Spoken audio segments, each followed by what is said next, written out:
أعوذ بالله من شر الشيطان اللعين الرجيم بفضل الله بسم الله الرحمن الرحيم اللهم صل على سيدنا محمد النبي الأمي وعلى آل سيدنا محمد الذي هو أبهى من القمر التامي وأكرم من السحاب المرسلة والبحر الخدم الحمد لله بعد الإسلام أو من كديان يرامي أو فولي الإسلام أو فولي كشي فولي هنا فولي أني بركة فولي نودي السلام عليكم ورحمة الله تعالى وبركاته كوفو كوال مندو كدو كوي كدو ني أوفي كان الله سبحانه وتعالى في أكا أمبebe صوابما فتاني كتالا أمبال مامون بكان سوي كبي فيسبوك ني واتساب سانفي أمو كركراني فولي الحمد لله فولي ني والمندو تمني كوفي كابين بيما le 25 février 2020 no bebe Rajaba Kalo telefoloma anken ko kakuma Rajaba Kalo yere telefolo samatiyaw kan anya jira ka fo ni Allah subhanahu wa ta'ala silaka ashuni noga imam ye wala subhanahu wa ta'ala na toka masala anaka hinena ka tasuma yiroma jiila no yaka jangatai sankilin tama berela o kɔfɛ a bɛna a ka aljina kɔnɔ don o wajibiya i kan an ye dɔ fɔ o la an y'a jira fana k'a fɔ ko a tile fɔlɔ bɛ bɛn an ka imamu dɔ ka bangeli ma n'o ye kira mɔdi salima dɔ ye imamu al-Bakir alayhi salam o tɛmɛni kɔfɛ épisode 2 la bi an bɛ épisode 3 la n'o ye an ka sigi sabanan ye an bɛna ɲini ka kuma kira yɛrɛ ka mun de fɔ Rajaba kalo nin kan kira ye mun fɔ Rajaba kalo la o kosɔn an bɛ a dɔn plus an donna kalo min na an ye fisamantiya min fɔ o tun ye sani an ka don a kɔnɔ o senfɛ kira b'a fɔ a ka hadisa sanuma dɔ la a ko inna allaha nasaba fi samai sabi'ati malakan yukalu lahu ad-da'i a ko Allah subhanahu wa ta'ala kɛ bɛ ka a ka mɛlɛkɛ dɔ bila sankolo 7 na ملكين تقولي يكو الداعي أكو فايزا دخل شهر رجب أكو ني رجب قالوا دولادو إنا فامي دوم نبي أكو نادى ذلك الملك كل ليلة منه إلى الصباح أكو الله سبحانه وتعالى كميكو ملكين بلا سانغولو ولو لنا ملكين مي ولل كدا كدامنه شوف فو سوما أبا فودي أكو ولل كنا أكو توبا للذاكرين ako tare ani barkala ko be ala kusma bawo ye zikuru ke bawo akla qur'ana kalayo akla koloshi zikuru yo ako tuba li ta'in ako tare ani barkala ko be ala batu bawo ye akela ala batu suya ye wa yaqulu Allah ta'ala Allah subhanahu wa ta'ala rebeti kama sala abe fodi ako ana jalisu man jalasani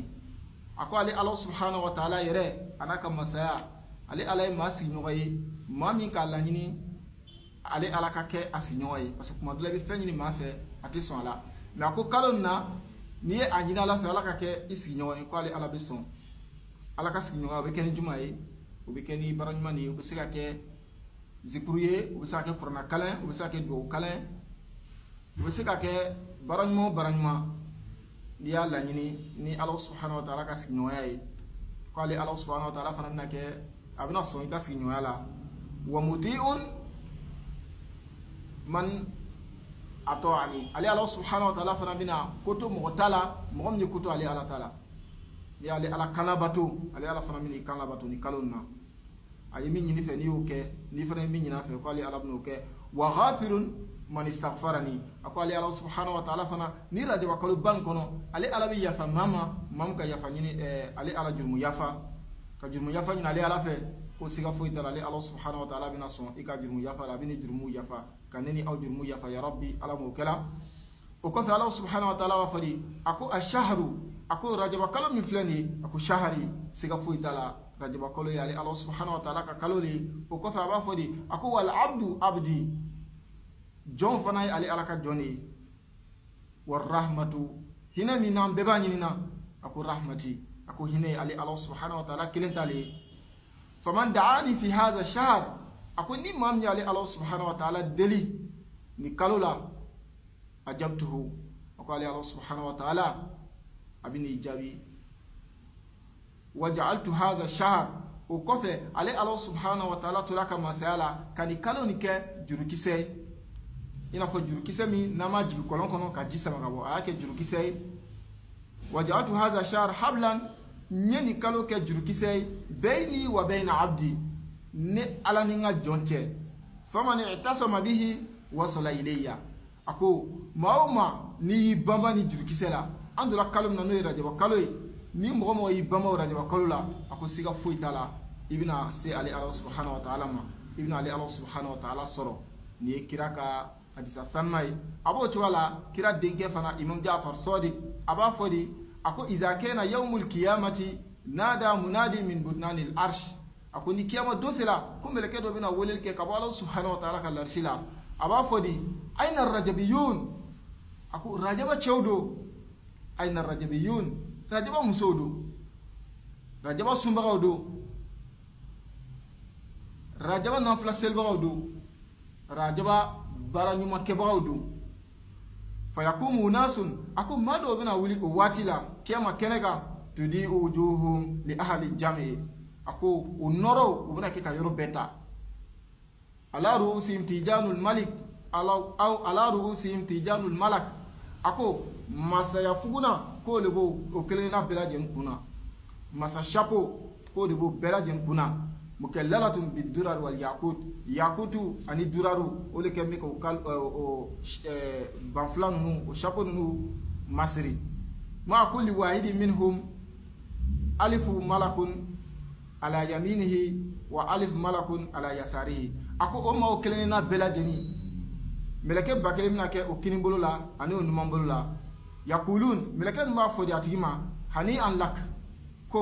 barikala adi tare tare bi ye kɛramatallahi Allah subhanahu wa ta'ala ka bonya na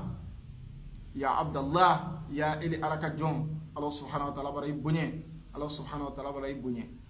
fayati nida'un min Allah o senfɛ Allah subhanahu wa ta'ala yɛrɛ ka weleli kan min nana a b'a fɔ de a ko ibadi n ka jɔn wa n ka jɔn cɛmaw wa imai n ka jɔn muso wa izati ni Allah subhanahu wa ta'ala ni n ka se wa jalali ani n ka kɔrɔta la akrimanna mathwakum a ko wallahi ni Allah subhanahu wa ta'ala bɛna aw kɔsɛmɛ yɔrɔ walima aw segi yɔrɔ ko ni Allah subhanahu wa ta'ala bɛna o yɔrɔ bonya kosɛbɛ mathwa ye yɔrɔ jumɛn ye ni donna nana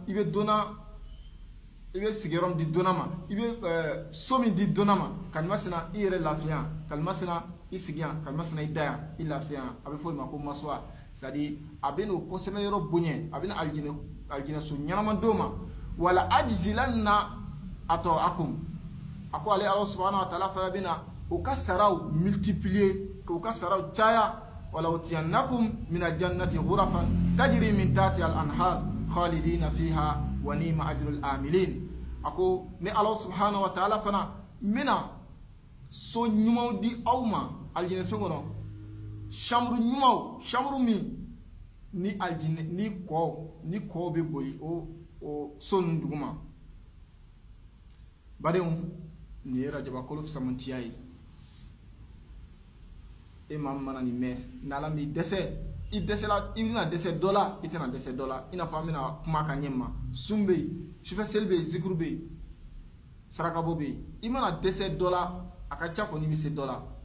donc nin bɛɛ ye rajaba kalo fisamantiya ye an donna o rajaba kalo de kɔnɔ bi y'a tile fɔlɔ ye donc an bɛɛ k'an cɛsiri an bɛɛ k'an jija n'Ala subhanahu wa ta'ala sɔnna video nata la épisode 4 an bɛna kuma rajaba kalo yɛrɛ baara la belebeleba kan n'o ye sun ye n'an bɔr'o la an bɛ taga dɔɔni dɔɔni sufɛ nafilaw bɛ yen ani duwawu dɔw bɛ yen o kanunen don rajaba kalo kɔnɔ an b'a ɲini Ala subhanahu wa ta'ala fɛ ne ni aw ka kɛnɛya kalifa an bɛɛ lajɛlen na ya rabbi ala m'o kɛla k'an ka limaniyaw sabati ya rabbi ala m'o kɛla halisa an bɛ foli kurakuraya an lamɛnnikɛbagaw ye whatsapp sanfɛ facebook sanfɛ kuma min bɛ fɔla nin ye k'an kɛ mɔgɔ ye allazina yastami'una alqawla fayattabi'una ahsanahu maa min n'o ye kuma lamɛn kuma ɲumanw o b'o ta a tani kɔ o b'a ta ka baara kɛ ka ne ni aw bɛɛ lajɛlen kɛ o mɔgɔ cɛman ya rabbi ala m'o kɛla o la an bɛ épisode 3 an b'o dan yan ka video nata kɔnɔ a balimakɛ le toujours Yunus Sanogo min sigiyɔrɔ bɛnnen bɛ nin waati la Liban Beirut هذا والسلام عليكم ورحمة الله تعالى وبركاته.